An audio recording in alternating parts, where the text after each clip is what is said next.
sebagaimana kita tahu, Syiah adalah satu penyelewengan yang telah berpengaruh di Malaysia. So saya nak tanya sama ada ini ada kaitan dengan Yahudi ataupun ini salah satu agenda Yahudi. Terima kasih. Syiah ni di antara tajuk favourite. Dia kalau kita nak cerita pasal Syiah ni sampai buka kedai besok baru habis. Ni pun kedai dah nak tutup lah. Sahabat-sahabat sekalian, adakah ada kaitan Syiah dengan Yahudi? Tuan-tuan, kita ambil mudah saja. Siapa pengasas Syiah? Abdullah ibn Saba, pengasas Syiah yang sejarahnya cuba dipadamkan oleh sebahagian daripada tokoh-tokoh Syiah. Walau bagaimanapun, sebahagian besar daripada tokoh-tokoh mereka menetapkan akan kewujudan Abdullah ibn Saba dalam sejarah kewujudan Syiah. Tokoh-tokoh mereka sendiri yang mengiktiraf kewujudan Abdullah ibn Saba. Orang yang pertama mengatakan bahawasanya anta ilah, berkata kepada Ali bin Abi Talib radhiyallahu an, engkau Tuhan. Mempertuhankan Ali, walaupun ia tidak datang dalam bentuk kelompok, geng, tim, tetapi dia datang dalam bentuk ideologi pelampau, mengangkat kedudukan Ali ibn Abi Talib radhiyallahu an ke tahap yang tidak sepatutnya, melampaui tahap kemanusiaan, mengangkat Ali, mempertuhankan Ali. Sebab itu kalau kita buka dalam kitab-kitab Al-Milal wan Nihal, sejarah perpecahan umat,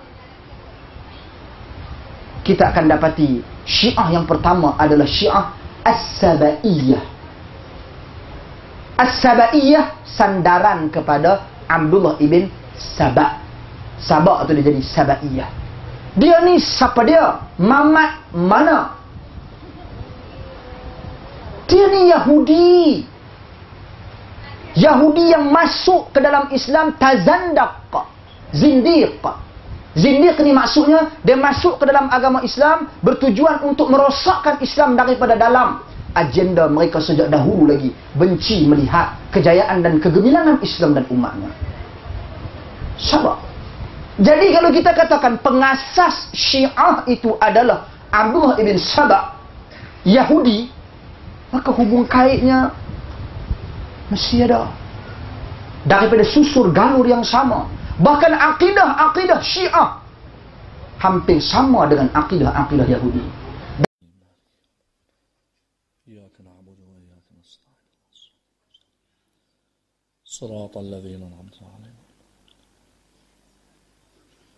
May I request just before I start if the brothers can come as close to the front as is possible. صلوا على محمد وآل محمد.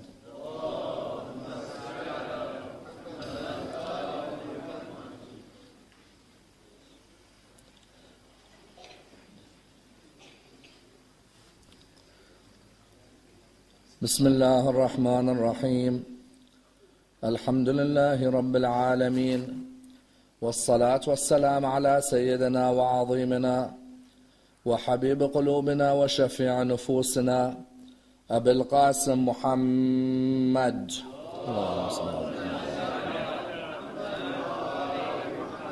وعلى أهل بيته الطيبين الطاهرين وأصحابه الغر الميامين. الحمد لله الذي جعلنا من المتمسكين بولاية سيدي ومولاي علي بن أبي طالب.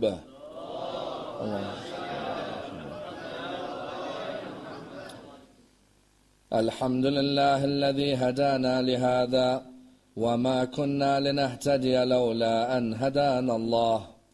أما بعد، يقول الله في كتابه الكريم: بسم الله الرحمن الرحيم وَإِنَّ مِنْ شِيعَتِهِ لَإِبْرَاهِيمَ. The first of our loud salawat in honor of Rasulullah Muhammad sallallahu alayhi wa alihi wa sallam.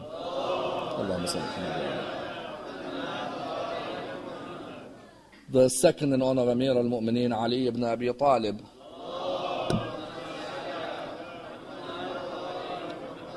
The third with your loudest voices in honor of the Imam of our time, Imam Sahib al-Asr wal-Zaman. Allahumma salli ala.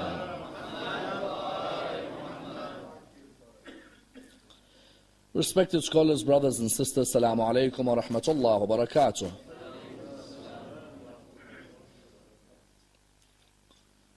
Arguably the greatest myth ever created concerning Shi'ism is the myth that the Shia were formed by a Yemeni Jew called Abdullah ibn Saba. This myth is one that requires a thorough analysis, for indeed it is a myth which has affected the lives of many Muslims in the world today. And indeed a topic which requires an examination from a number of angles. For indeed this is a topic which affects us theologically, legally, ethically, as well as spiritually. And indeed a topic with a historical basis and a contemporary significance. Until today, many people in the world outside of the school of Ahlul Bayt believe that the Shia were originated by a Yemeni Jew called Abdullah ibn Saba. Until today, there are a number of books which are published, which are actually titled The Syi'ah of Ibn Saba, or the Saba'is, or the formation of the Shia by Abdullah ibn Saba. When many Shia hear the name Abdullah ibn Saba, they begin to wonder, who is this personality? As in the eyes of many Shia, there is no way that they were formed by a person who was originally a Jewish man from Yemen. However, many non-Shia actually believe that the Shia were formed by this Yemeni Jew, who was the man who inspired many of the Shia to honor Imam Amir al-Mu'mineen, who inspired many of the Shia to believe in what they believe in today, who wrote for the Shia many of their beliefs theologically, and is a man who had a major influence on Islamic history, especially at the time of Uthman and after the death of Uthman in the time of Ali. Would you believe that if you were to go to certain Islamic countries in the world today, and when you introduce yourself as a Shia, the reply that would come is, so you are the people who were formed by Abdullah ibn Saba. When you reply and ask, sorry, who is Abdullah ibn Saba? They say, you the Shia know who he is. He's a Yemeni Jew and he's the one who originated your teachings. Many Shia would turn around and say, hold on, my teachings are originated from the Prophet and continued in the line of the family of the Prophet. Yet you would find many would come forward and say that no, if you were to read the books of history, especially a book like Tariq al-Tabari, Saif ibn Umar introduces Ibn Saba, and Ibn Saba is the man who caused the friction in the lives of many Muslims. Because what do they say? They say when Aisha and Ali fought each other, it wasn't because Aisha and Ali didn't like each other. No, it was a Yemeni Jew who caused them to hate each other. Typical Muslims throw the Jew always in the middle. You find that the idea was what? The idea was that the Yemeni Jew is the one who caused all the trouble. Aisha and Ali used to respect each other. Abu Dhar and Uthman used to respect each other. Ammar and Uthman used to respect each other. Abdullah ibn Mas'ud and Uthman used to respect each other. The man who came and caused the trouble for the Muslims in those early years was a Yemeni Jew. And that Yemeni Jew, Abdullah ibn Saba, is the man who formed the Shia. And that's why today there are still certain lecturers in Islamic universities, especially if you go towards Saudi Arabia, where they tend to preach such nonsense. You find that especially in countries like that, they will say, the Shia are formed by Abdullah ibn Saba, a Yemeni Jew who came and caused major trouble in Islamic history. Let us tonight dissect the origin of this Abdullah ibn Saba and the origin of Tashayyuh, and see where is the link that brought a Yemeni Jew to making our school today. Let's dissect this in a number of stages. Number one, what is the meaning of the word Shia? And where is it used in the Quran? And what are the myths that have been created similar to this one which people still believe in today? Number two, Saif ibn Umar, who is the man who originated the forgery of Abdullah ibn Saba. What do our brothers in Ahlul Sunnah say about Saif ibn Umar? And which other stories has Saif ibn Umar concocted in Islamic history? Number three, if there are some of our works which mention Ibn Saba, how do they mention him? And how important is the way they mentioning him to highlighting he has nothing to do with our beliefs? Number four, how was Abdullah ibn Saba used as a scapegoat to cover the early problems in Islamic history, especially to cover the problems that surrounded Uthman's caliphate? Number 5, which famous Arab scholars until today say Abdullah ibn Saba is a myth and a forgery of Saif ibn Umar? And number 6, if Abdullah ibn Saba originated the Shia, then why didn't the members of the family of the Prophet use his name when they went on their mission towards the land of Karbala? Let's examine this and dissect this topic in complete depth. Many people today in the world have become aware of the Shia. About 30-40 years ago, one may argue, the term Shia was not known by many at all. If you went to many parts of the world, it was rare for people to know the term Shia. Yet ever since 1979, you found that more and more people became aware of a group of people by the name of the Shia. You find that when people became more and more aware, this increased, as in the more you found wars which originated in countries like Iraq or Iran or Lebanon, you found more and more people becoming to hear of Shia theology, or Shia thought, or Shia ethics, or Shia leadership. Therefore you found many people began to re-question the myths which they had been taught about the Shia. You see, until today, many people are taught myths about the Shia. You find when you ask the question, what is the meaning of Shia? The word Shia is mentioned in the Quran on 6 occasions. And when the word Shia is mentioned in the Quran, or mentioned in Arabic, what does the word Shia mean? As in, imagine someone came to you now, and said to you, excuse me, are you Shia? You say, yes, I am. What does Shia mean? This word Shia, what does it mean? In the Quran, the word Shia is used clearly to denote a group or the followers of. So when you say the Shia of someone, it denotes a group or the followers of someone. For example, the verse I quoted at the beginning of my lecture, Surah 37, verse 83. وَإِنَّ مِن شِيعَتِهِ لَإِبْرَاهِيمَ. And from his Shia was Ibrahim. Nabi Nuh, this verse refers to Nabi Nuh. The Nabi Nuh, amongst his followers, in terms of his belief, were who? His followers were Prophet Ibrahim. Because Prophet Ibrahim, as we know, came after Prophet Nuh. So Allah subhanahu wa ta'ala, to denote the idea of following in belief, Allah in the Quran said what? وَإِنَّ مِن شِيعَتِهِ لَإِبْرَاهِيمَ. Because today you ask some Shia, excuse me, Shia is mentioned in the Quran, they'll tell you yes, but they don't know where. 2012 isn't a time where you don't know where. You won't survive. 2012 is a time you need to know where. Otherwise you won't survive intellectual conversation. When you ask a person, where is the word Shia? The word Shia, Surah 37 verse 83, وَإِنَّ مِن شِيعَتِهِ لَإِبْرَاهِيمَ. And from the Shia of Nabi Nuh was Nabi Ibrahim. Here the word Shia has a theological tone. Meaning what? Meaning that Nabi Ibrahim followed the belief of Nabi Nuh. Sometimes the word Shia in the Quran means I'm just a follower of someone in the idea that I'm on the same group as them. What do we mean? We mean, for example, many of you would have read the story of Prophet Musa alayhi salam in the Quran.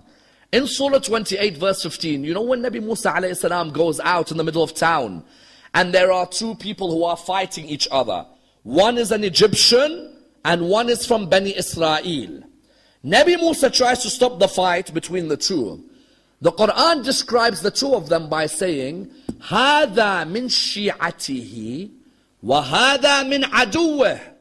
One is from his Shia and one is from his enemies.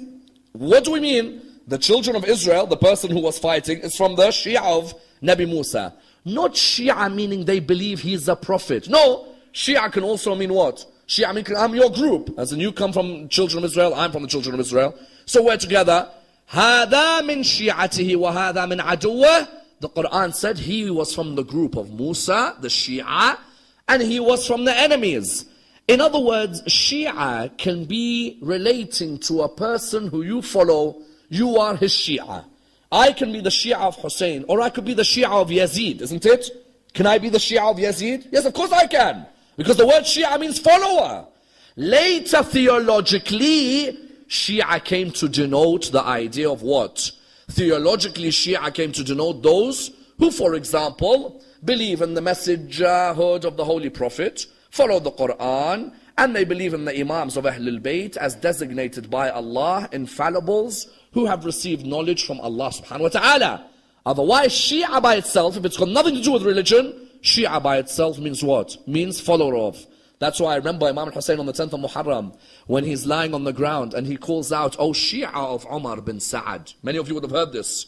If you don't believe in a religion, you don't believe in the hereafter, at least be free men. Many of you have heard this. When Imam says, "Oh Shi'ah of Umar bin Sa'ad," oh Shi'ah of Abu Sufyan. Does that mean Shi'ah that they believe in the religion of Abu Sufyan? No, it means they're the followers of Abu Sufyan. Therefore the word Shi'ah means the follower. In religion, the word Shi'ah refers to a group of people with such a ideology. Would you believe that this group of people who had the belief in Allah and His Prophet and the Quran and the Imams, later the myths about them which would be created were horrendous. And you know what the sadness is? The people who made these myths knew they were lies. But he knows very well that he's getting money for making myths.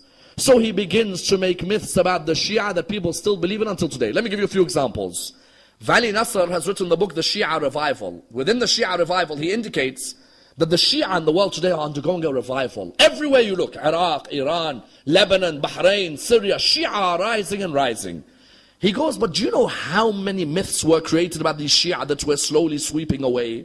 Let's see some of these myths. He says, for example, there's a myth that when the Shia finish their salah, you know how many Shia go? So the myth is that the Shia say, after they finish their salah, Khan al-Amin, Khan al-Amin, Khan al-Amin. Amin is who? Jibra'il. So they say, Jibra'il made a mistake, Jibra'il made a mistake, Jibra'il made a mistake. This is the comedy shows we have out there in Islamic literature. That may have been a small splinter sect of the Shia called the Ghurabiyya. The Ghurabiyya used to say such a concept. They have nothing to do with the Imamis or the Ithna Asharis. They are an extremist sect who used to say that Jibra'il made a mistake. Instead of going to Ali, he went to Muhammad. So after Salah, what we should say is Khan al-Amin, Khan al-Amin, Khan al-Amin. Jibra'il made a mistake, Jibra'il made a mistake, Jibra'il made a mistake. Tell me, when you come to our mosques and you sit down after Salah, have you ever heard a Shia saying Khan al-Amin, Khan? Many Shia don't even know what Khana means. Let alone if you come and say Khan al-Amin, Khan al-Amin, Khan al-Amin. No, people say after Salah, Allahu Akbar, Allahu Akbar, Allahu Akbar, in following the Sunnah of the Prophet. That's one myth. Another myth, when the Shia come and cook you food, then be careful, because they'll spit in the food before they give it to you. Another myth, the Shia have tails. I said, Wallah, I haven't seen any tail on my body, I tell you. Another myth is that the Shia have tails, and when they're walking, you could tell that the Shia have a tail. Like I'm some sort of animal that was created by Allah with a tail as well. Another myth, the Shia and Muharram, they switch off their lights for 10 nights, and the woman and the men commit adultery with each other. And this was a myth which was spread in Pakistan in the 80s especially. In the mid-80s in Pakistan, to cause destruction between Muslims, they spread the myth that you see with the Shia and Muharram, when they come to remember Imam al-Hussein, they switch their lights off and their people commit adultery with them. In other words, there were many myths which were created by the Shia. Arguably the highest and the greatest myth that exists until today is which one? Is the myth of Abdullah ibn Saba. The idea that the Shia were begun by a Yemeni Jew called Abdullah ibn Saba. We ask the question, Abdullah ibn Saba, who is the man who narrates Abdullah ibn Saba started the Shia? There's only one man who narrates him, and that is Saif ibn Umar al-Tamimi. Saif ibn Umar is the man who says that Abdullah ibn Saba started the Shia. When we hear Saif ibn Umar is the one who started this, we need to examine his life, isn't it? As in, I want to know, who's this Saif ibn Umar? Is he someone trustworthy? Because if he's someone trustworthy, then maybe he has a point. As in, forget if I was Shia or Sunni. If I wasn't Shia or Sunni, and I see that Abdullah ibn Saba started the Shia, and that who told me he started the Shia? Saif ibn Umar. I go and research Saif ibn Umar to see. Imagine I'm a Sunni now. I go to research Saif ibn Umar. Saif ibn Umar, no man like him in Islamic history has been accused of being a liar, a heretic, an atheist, a weak narrator, untrustworthy like Saif ibn Umar al-Tamimi. This Saif ibn Umar lived up until the time of 170 after Hijrah, and this man was known to be a liar and a heretic. And yet you find someone like Tabari, through the chain of someone like Sari bin Ismail, then Syi'ah bin Umar, they would take from Syi'ah bin Umar, and they take about Abdullah bin Saba. Look at the scholars of Ahlul Sunnah. Look what they say about Syi'ah bin Umar, the man who said Abdullah bin Saba started the Shia. They say Syi'ah bin Umar, according to Yahya bin Mu'in, Al-Hakim, Abu Dawood, An-Nasa'i. You find, for example, Ibn Habban, all of them say Syi'ah bin Umar is a forger and a liar. Do not take any narration he gives. All of them. They say Syi'ah bin Umar, what was he? He finds gaps in Islamic history and he makes stories in the middle to make certain personalities look good and other personalities look bad. Remember a few nights ago I mentioned Ibn Abi al-Awja. I said that Ibn Abi al-Awja said, I have forged so many hadiths that I made the halal haram and the haram halal. I made people fast on the day of Eid and I made people do Eid when they should have been fasting. This man lived at the same time as him. These people were known as malicious liars. And do you know how they used to lie? If you pay them a certain amount of money, they will change a story in history which everyone believes in. They'll change it to suit a particular personality. Someone should be saying, Ammar, what do you mean? This man, if you look within his history, Syi'ah bin Umar, has got some of the most ridiculous stories you will ever hear.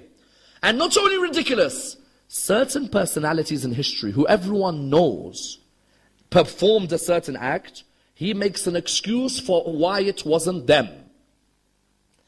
And certain personalities who didn't perform an act, he makes an excuse for why it was them. What do we mean? This Syi'ah bin Umar, for example, you know what he says? He says when Abu Bakr became Khalifa, Ali ibn Abi Talib was in his house. As soon as Ali ibn Abi Talib heard that Abu Bakr became Khalifa, he was only wearing a shirt at home. Of course, Ali ibn Abi Talib only walks around his house in a shirt. Says Ali ibn Abi Talib was wearing a shirt at home. As soon as he heard Abu Bakr became Khalifa, he opened the door and ran to Abu Bakr wearing a shirt only. And all the Muslims could see Ali ibn Abi Talib with only his shirt on, nothing else. And he came to Abu Bakr and said, Oh Abu Bakr, I pledge my allegiance to you. You are my Khalifa in this world and the hereafter. Every Muslim knows Ali ibn Abi Talib very clearly, whether you're a Sunni or a Shia. Ali ibn Abi Talib, for 6 months after Abu Bakr became Khalifa, there was no interaction in the sense of any pledge of allegiance between him and Abu Bakr. Every Muslim, except Syi'ah bin Umar. Syi'ah bin Umar says, no. Ali ibn Abi Talib, as soon as he heard, he ran out only wearing his shirt. Ali ibn Abi Talib, of course, didn't have time to wear pajamas. So what he did, he only wore his shirt and he ran towards Abu Bakr and he pledged allegiance. This is one incident of Syi'ah. Another of Syi'ah's myths, you know how many? They list so many myths of Syi'ah. Another of the myths of Syi'ah is what? Syi'ah says, Rasulullah said, which of you will ride the camel and hear the dogs of the Hawab? When you hear the dogs of the Hawab, the barking dogs of the Hawab, turn around and go back. Rasulullah was warning his wives, wasn't he? He was saying, listen, one of you is going to ride a camel one day. And you're going to proceed towards a war. When you hear dogs barking, turn around. Every book in history says, Aisha, the wife of Rasulullah, was riding her camel. She heard the dogs of the Hawab barking. When she heard the dogs of the Hawab barking, she said, are these the dogs Rasulullah referred to? Are these the dogs Rasulullah said are the dogs of the Hawab? I have to turn around. So every book in history says that her companion said to her, no, this is not the dogs, it refers to something else. Syi'ah bin Umar says, it wasn't Aisha who was on the camel. It was Zimil. Sorry? Zimil. Who's Zimil?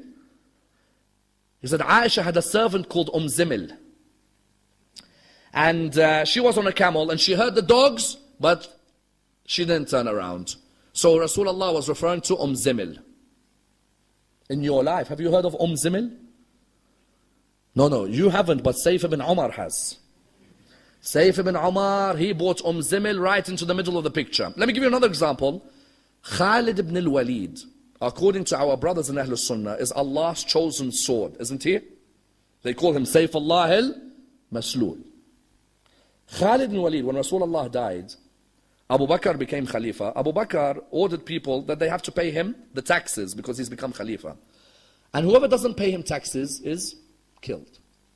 Khalid ibn Walid went around to people, ordering them, you pay tax, you're alive. You don't, we kill you. Because sometimes people ask me, said, Ammar, how comes people after Ghadir, after Rasulullah died, why didn't people support Amir al-Mu'mineen? No, there were people supported, they were beheaded. You go to towns and you behead. If a person doesn't give zakat to Abu Bakr, he says, I'm not giving zakat to the man who wasn't chosen on Ghadir. You don't give zakat to the man who wasn't chosen on Ghadir, then we'll behead you. Khalid ibn Walid went to the town which was led by Malik ibn Nuwayra. Malik ibn Nuwayra used to collect taxes on behalf of Rasulullah and send them to Medina. Malik ibn Nuwayra was known as a man of generosity, a man of trustworthiness. You know what Khalid ibn Walid did? He came into that town. He knew Malik ibn Nuwayra collects taxes for Bani Handala. He came to him and he said to him, Malik. Malik was there with his people. What are you doing? He said, it's time for prayers. Okay, let's all pray together. So they all prayed together. When they all prayed together, he said, put everyone's weapons down. Everyone put their weapons down. When they're coming to pray, Khalid comes and kills all of them. And then sleeps with the wife of Malik the same night. In Islam, if someone dies, there's iddah period, isn't there? Same night or the next day, the narrations differ. He is with the wife of Malik ibn Nuwayra. Everyone says, Umar ibn al-Khattab said to Abu Bakr, we have to execute Khalid for what he's done. Abu Bakr said, how can I execute a man who is Allah's sword on earth? Sayf ibn Umar says, no, Malik ibn Nuwayra was the one who was wrong, not Khalid. Malik ibn Nuwayra had become a murtad, apostate. So Khalid had every right to do what he did to Malik and to do what he did to his wife. In other words, this Sayf ibn Umar, story after story, I can give you so many stories of Sayf ibn Umar, which were legends, which changed history. History has one version, Sayf ibn Umar has another version. Mughira bin Shu'bah committed zina. You know, for zina, for you to be punished for zina, 4 witnesses have to see you, isn't it? For you to be punished for zina. 4 witnesses saw Mughira bin Shu'bah when the curtain of his door, you know in those days, some curtains, the curtain was removed. They saw Mughira bin Shu'bah committing zina, 4 witnesses. They went to Umar, they said, Umar, Mughira bin Shu'bah is to be punished, we saw him. Umar then went ahead with the investigation, he concluded, no, Mughira shouldn't be executed. Everyone knew that Mughira should have been executed, but Umar and Mughira were good friends, there was a way around it. Sayf bin Umar writes, no, Mughira was innocent. People didn't like him, so they made rumors about him. Every book says Mughira committed zina. But Sayf bin Umar, again, plays around with that history to change the conclusion. In other words, what do we find? Sayf bin Umar is the man who brought about these legends. He also brought about legends of wars no one had heard of. There was a war he called Jarathim. People were like, what's Jarathim war? There was a war called Al-Abaqir. What's the Abaqir war? No books of history mention any of Sayf bin Umar's wars. Khuzaymah bin Thabit, he said there was another Khuzaymah bin Thabit. Sa'sa' bin Sawhan, he said Sa'sa' bin Sawhan had another brother. Lie after lie after lie after lie. But what was his greatest lie? Abdullah ibn Saba. Sayf bin Umar is the man who concocted the myth of Abdullah bin Saba. Sayf bin Umar, what did he say? He said Abdullah bin Saba was this Yemeni Jew. A Yemeni Jew who became a Muslim. He entered the folds of Islam. He traveled from Egypt to Kufa to Syria to Medina. He traveled everywhere. And he wanted to cause trouble in the Muslim Ummah. So what did he do? He went and inspired people like Ammar bin Yasir, Abu Dharr al-Ghafari, Muhammad bin Abi Hudayfa, Abdul Rahman bin Udais, Sa'sa' bin Sawhan, Malik al-Ashtar, Hujr bin Adi al-Kindi. He inspired all of them to become extreme in their love for Ali ibn Abi Talib, and he formed a group called the SHI'AH. We reply by saying, is there anyone other than Sayf bin Umar who narrates about Abdullah bin Saba? No, there isn't. Sayf bin Umar, the weak, liar, atheist narrator, is the only one who narrates about Abdullah bin Saba. Number 1. Number 2, someone replies back to us by saying, hold on. In Shia literature, some of your ulama also narrate a man by the name of Abdullah bin Saba in history. So how could you say this is the myth of Sayf bin Umar? We reply by saying, okay, if some of our ulama narrate about a man called Abdullah bin Saba, what was this Abdullah bin Saba's beliefs? This Abdullah bin Saba sees Imam Amir al-Mu'mineen in the month of Ramadan. This is the one they say that we narrate. sees Imam Ali in the month of Ramadan. Imam Ali sees him drinking water. So he says to him, he's wondering, sorry, are you traveling? He says, no. He says, are you ill? He says, no. He says, why are you breaking your fast? He said, you are as you are. So what do you mean you are as you are? He said, you are as you are. You are our Lord. Imam Amir al-Mu'mineen straight away said, how dare you say such a thing? This is shirk. This is not allowed within the school of Islam. Imam Ali went down on the ground. He put his cheeks on the ground. He rubbed them on the ground. He said, I am created from clay and I'm a servant of Allah subhanahu wa ta'ala. Even our books say, if there was an Ibn Saba, Imam Ali, one narration says that Imam Ali burnt Ibn Saba because of his heretic beliefs. Another says not burnt, Imam Ali exiled Ibn Saba so that he's nowhere near Shi'ism. In other words, those who come and say that Ibn Saba is a Shia, which Shia believes Ali ibn Abi Talib today? Do the Imams believe Ali ibn Abi Talib is God? If you're saying Ibn Saba originated me, that means I should believe that Ali ibn Abi Talib is God. No, not at all. None of us believe that Amir al-Mu'mineen is God. Amir al-Mu'mineen is a servant of Allah subhanahu wa ta'ala, a creation of Allah subhanahu wa ta'ala, above the creation, below the creator. So someone came and said, therefore that the Shia were begun by Ibn Saba. No. If Ali ibn Abi Talib knew that someone called Ibn Saba, and that Ibn Saba is saying Ali ibn Abi Talib is God, astaghfirullah, then Imam Ali ibn Abi Talib makes sure that that person is either burnt. If we say he doesn't do the had of burning, then Imam Ali exiles this person away from the Shia. Which Shi'i in the world today, who you claim came from Ibn Saba, which Shi'i comes and says Ali ibn Abi Talib is God? That is an extremist tendency which has nothing to do with the Imami line. Someone said, but there was a person called Abdullah bin Wahab, who later a group called the Saba'iyah was after. I want you to bear with me on this very delicate point. Later, you would find a group called the Saba'iyah. So they said that the Saba'iyah indicates there was a person called Abdullah bin Wahab. We reply by saying what? Yes, there was an Abdullah bin Wahab al-Saba'i. But this man was the leader of the Khawarij when they fought Imam Ali ibn Abi Talib at Nahrawan. Tell me, if he is the one who originated the Shia, then fights Ali ibn Abi Talib. Can he be a real Shi'i? The person who fights Imam Ali at Nahrawan, Abdullah ibn Wahab al-Saba'i, leader of the Khawarij, he fights Imam Ali in the battle of Nahrawan. That person, can he be called a Shi'i? Hold on a minute. If anyone fights Ali ibn Abi Talib, do we call him Shi'i? So Ali is the master of the Shia, and whoever fights him is Shia as well. Which logic is this? So those who came later on said, but there's a group in 51AH called the Saba'iyah. Those Saba'iyah were referring back to who? Abdullah bin Wahab al-Saba'i and the Khawarij who are alive until that time. Therefore you found all of these theories emerged. And each one of them was a response. That Abdullah bin Saba, if he was alive, he was an extreme heretic. If he was alive, he was an extreme heretic, ghulat, a man who believed Ali ibn Abi Talib is God.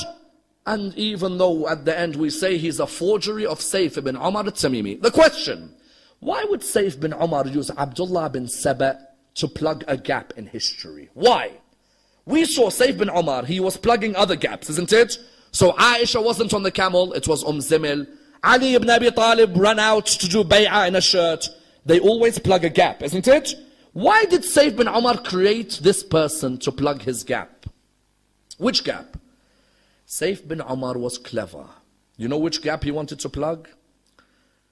So many companions spoke out against Uthman's government. Viciously spoke out. In Sunni history, the companions all love each other. All the companions are best friends, isn't it? According to Ahlul Sunnah, all of them are the best friends and you can't talk. You can't question. No problem, that's their opinion. But there's a problem. Uthman ibn Affan is vicious with anyone who speaks out against him. So how do you make it out that Uthman and those people are friends? You throw a Yemeni Jew as the cause of the trouble between them. And do you know what question I always ask academically on Abdullah bin Saba? If Abdullah bin Saba was alive and he organized a group called the SHI'AH and he influenced so many Shia, why wouldn't Uthman treat him the way Uthman treated others who spoke out against him? What do I mean? Uthman bin Affan viciously and I'm ready to say this on the basis of academic discussion, nobody was as vicious when people spoke out against his government like Uthman. I ask, why didn't Uthman be vicious with Abdullah bin Saba if Abdullah bin Saba was alive? Someone says, what do you mean Uthman was vicious? Our brothers from Ahlul Sunnah say there's 4 rightly guided khulafa, isn't it? Abu Bakr, Umar, Uthman, Ali. True? And they make it out like everyone loved Abu Bakr, and everyone loved Umar, and everyone loved Uthman, and everyone loved Ali. Everyone loved Uthman? I tell you, no one gave a more damning verdict of Uthman than Sayyid Muhammad Qutb in his book, Social Justice in Islam, where he gives the most damning verdict as to why the Muslims did not like Uthman, even though Sayyid Muhammad Qutb is from Ahlul Sunnah. He says Uthman's nepotism led people to speak out against him. You know, when you're in charge of a government, the worst thing you can do is what? Bring your family in power with you, isn't it? People start to speak.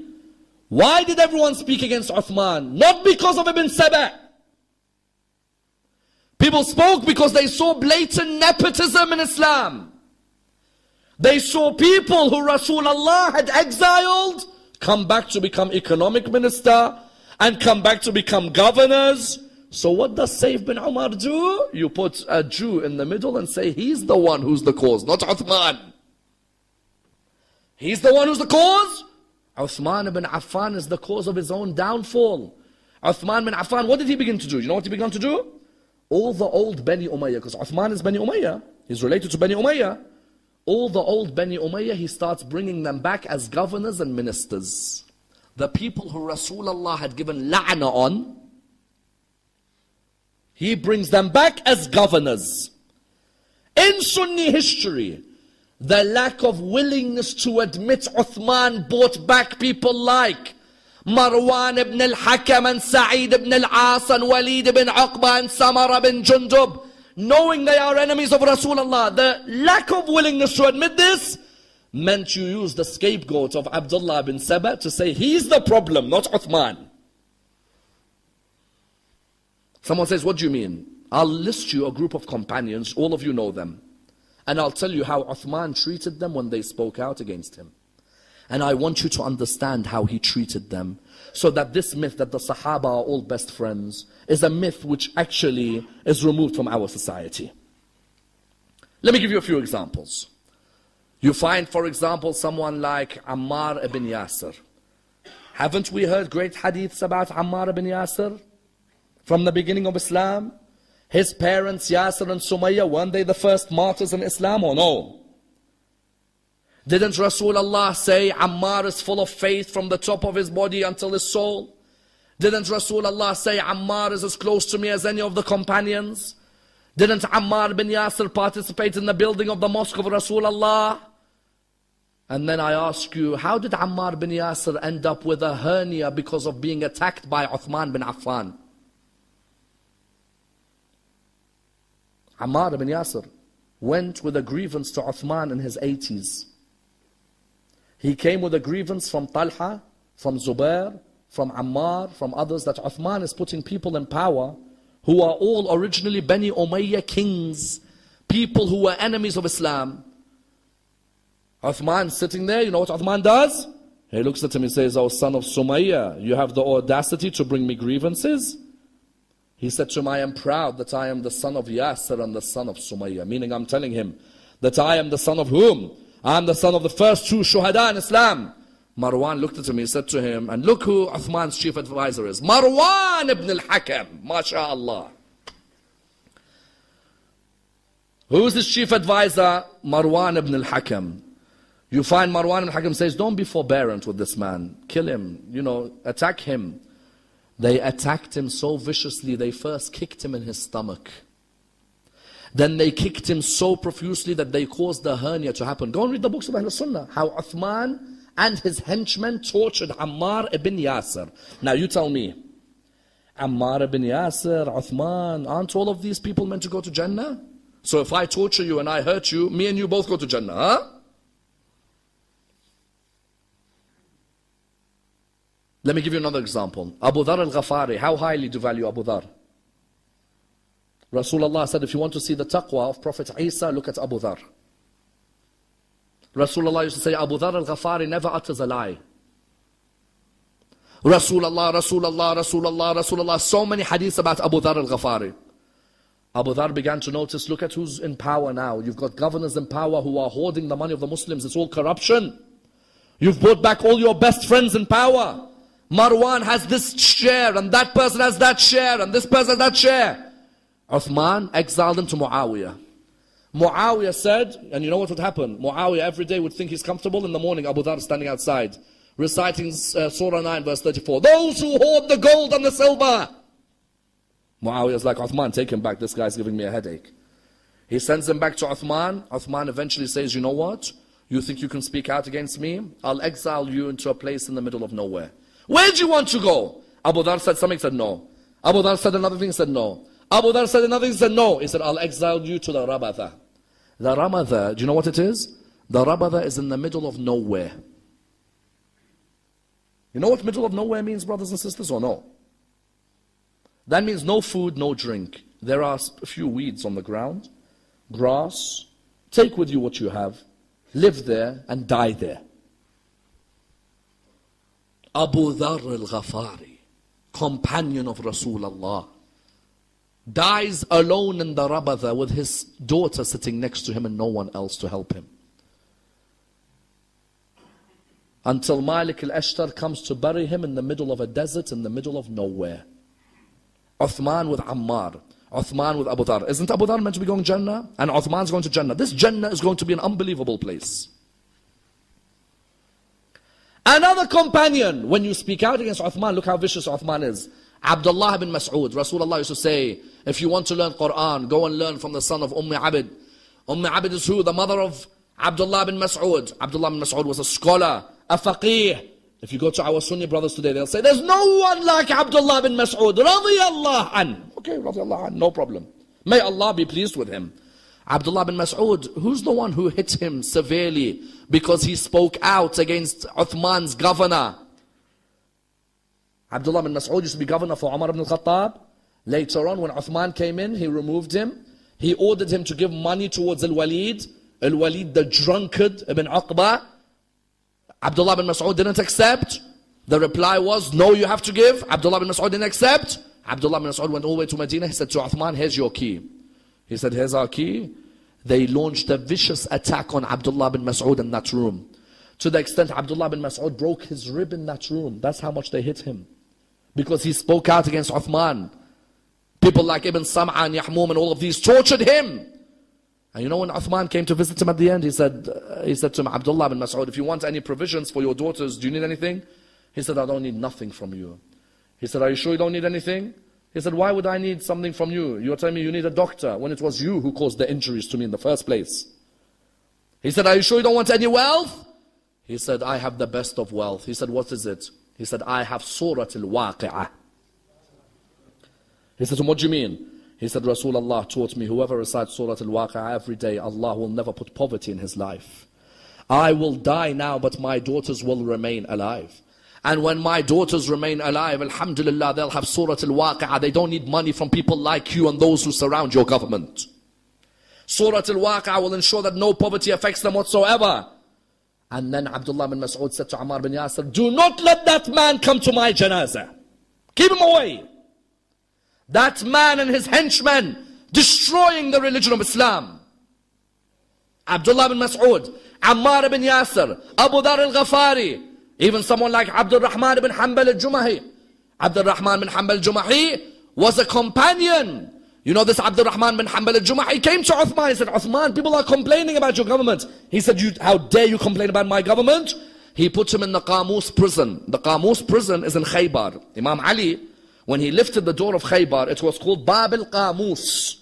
The Qamus prison was in Khaybar. He put him in the Qamus prison and he wasn't allowed out until Imam Ali became Khalifa. And in the Qamus prison he would say, I do not complain to the people. I complain to Allah and to Abu al-Hasan for the way this man has treated me. That was another one. Amr ibn Abdul Qais al-Tamimi, simply because he spoke out against Uthman, he was exiled to Muawiyah. And I can name more and more. Hujr bin Adi, Malik al-Ashtar, were exiled to Muawiyah by Uthman. In other words, Uthman bin Affan, who's so vicious with anyone who attacks him, why wasn't he vicious with Ibn Saba if Ibn Saba is the cause of all of this? Where's Ibn Saba? Show me a book in history where Uthman says that Ibn Saba is the cause of all of this. I want to catch him and torture him. What a myth. What a myth. You stick a Yemeni Jew in the middle and you say he's the cause of all of these people being bad. Because you don't want to make it look like Uthman versus Abu Dhar, do you? Because then there's no point saying Islam was a beautiful religion when the Sahaba of Rasulullah couldn't even live with each other. What a myth they created. That all the Sahaba are the best of friends. And Ibn Saba is the cause of the trouble. Best of friends? So Talha and Zubair fighting Ali at Jamal is best friends? Amr ibn al-As fighting Ali and Safin is best friends? What is all of this? Someone recently came to me and said, you can't discuss the Sahaba. I said, why? He said, because in the Quran Allah said those who pledged under the tree to Rasulullah. You know Bay'at al-Radwan, when they pledged under the tree? Radiyallahu anhum, Allah is pleased with them. You can't discuss the Sahaba.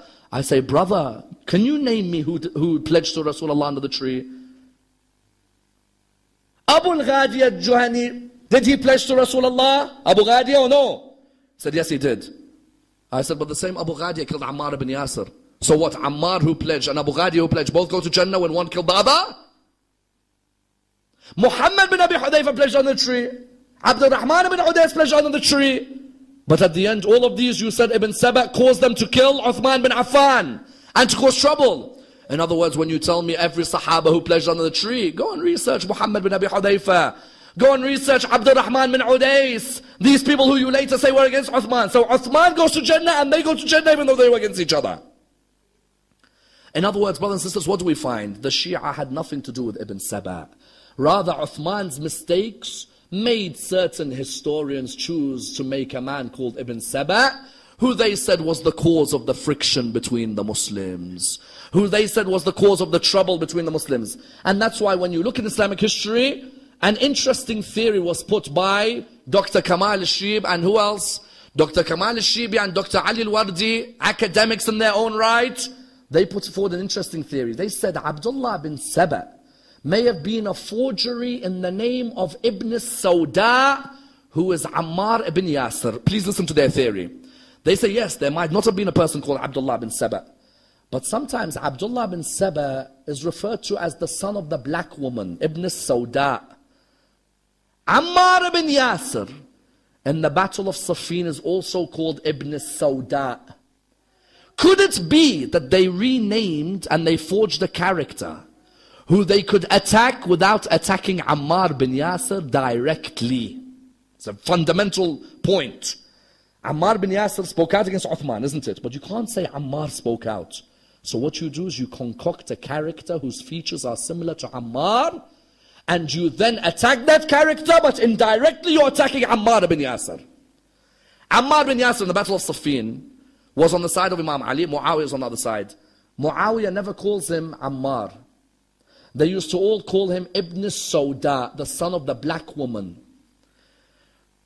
Why? Because they know if you call him Ammar, Rasulullah has a hadith, Ammar will be killed by infidels. The war would be over, isn't it? So Amr ibn al-As keeps calling him Ibn Sauda. There's a theory that Ibn Sauda and Abdullah bin Saba is a reference to Ammar bin Yasir. And that was the theory of Dr. Kamal al-Shibi and Dr. Ali al-Wardi. The point being what? The point was that Abdullah bin Saba at the end is a forgery. There is nothing to do with Abdullah bin Saba being the originator of the Shia. Rather, he was what? A scapegoat to exonerate the people of Medina from the killing of Uthman. To show that Uthman was good, you forge a character who caused all the trouble, when the reality is Uthman's own political decisions are the ones which caused his downfall. That's why you find Dr. Taha Hussein saying clearly that Ibn Saba is a forgery and there's no such thing that he formed the Shia. That's why you find, for example, someone like Ahmed Mahmoud al-Subhi or Ahmed al-Salih or Hassan Farhan al-Maliki, all of them clearly showing this Ibn Saba is a myth, and to attribute him to the Shia is the greatest scandal against the Shia. The Shia have nothing to do with Ibn Saba. We were not formed by a Yemeni Jew. Rather, we are a school which originates from Rasulullah sallallahu alayhi wa sallam. Allahumma salli ala Muhammad wa ala Muhammad. Who are the Shia? The Shia are those who originate from Rasulullah. They sought to follow the Sunnah of Rasulullah. But they saw that the way to follow the Sunnah was through following the guide who Rasulullah appointed before he died, Amir al-Mu'mineen. So they called themselves the Shia of Ali, in the idea that they were following Ali to reach the path of Rasulullah. Those who come and say Ammar and Abu Dhar were affected by Ibn Saba, I ask them one question. Ammar ibn Yasir and Abu Dhar, if they were affected by Ibn Saba only came to their life in the 30th or 29th year after Hijrah. They were already Shia of Ali from the day of Saqifa. From the day of Saqifa, Salman, Abu Dhar, Ammar, Miqdad, they were all Shia of Amir al-Mu'mineen. They didn't need a Yemeni Jew to come and tell them what Ali ibn Abi Talib is. They were already on the side of Ali ibn Abi Talib on the day of Saqifa. Therefore, for someone to say Ibn Saba made Ammar love Ali, made Abu Dhar love Ali, made Sa'sa love Ali, made Muhammad bin Abu Bakr, on the contrary, these people were loyal to Amir al-Mu'mineen years before Ibn Saba even came on the Muslim scene. If Uthman thought Ibn Saba was a threat, he would have called out, attack Ibn Saba, kill Ibn Saba. There's no mention of Ibn Saba whatsoever. And that's why when you come towards someone like Imam al-Hussein, you ask, if Shi'ism was formed by Ibn Saba, then did Imam al-Hussein raise a banner and say, we are fighting in Karbala for Ibn Saba? Imam al-Hussein, if his master is Ibn Saba, and the man who made him Shia is Ibn Saba, did Imam al-Hussein said, I am fighting in Karbala for Ibn Saba. Ibn Saba is our master, he's our theologian, he is the one who's given us our books. Does Imam al-Sadiq alayhi salam say, the leader of Shi'ism is Ibn Saba? Does Imam al-Rida say, our example in Shi'ism is Ibn Saba? Does Imam al-Hadi say, go to Ibn Saba for your hadiths? Have you ever heard an Imam of Ahlul Bayt mention Ibn Saba as their leader, as their thinker, as the man who originated? Don't come and say the Shia were originated from a man who none of the Imams have anything to do with. Imam al-Hussein, on the contrary, when he went out to Karbala, he said, إني لم أخرج أشرا ولا بطرا ولا مفسدا ولا ظالما وإنما خرجت لطلب الإصلاح في أمة جدي رسول الله أريد أن آمر بالمعروف وأنهى عن المنكر وأسير بسيرة جدي وأبي علي ibn Abi Talib. What did he say? He said, I have not come out for fame, nor have I come out for wealth, nor have I come out for power, nor have I come out for luxury. I have come out to do what? To bring reform in the ummah of my grandfather Rasulullah. I have come to enjoin the good, I have come to forbid the evil, and I've come to follow what? The path of my grandfather and my father Ali ibn Abi Talib. Did he say, I've come to follow the path of my grandfather and my father and Ibn Saba? To say that we the Shia follow Ibn Saba, Imam al-Hussein would have said. Imam al-Hussein would have clearly said that we are those who follow Ibn Saba. No.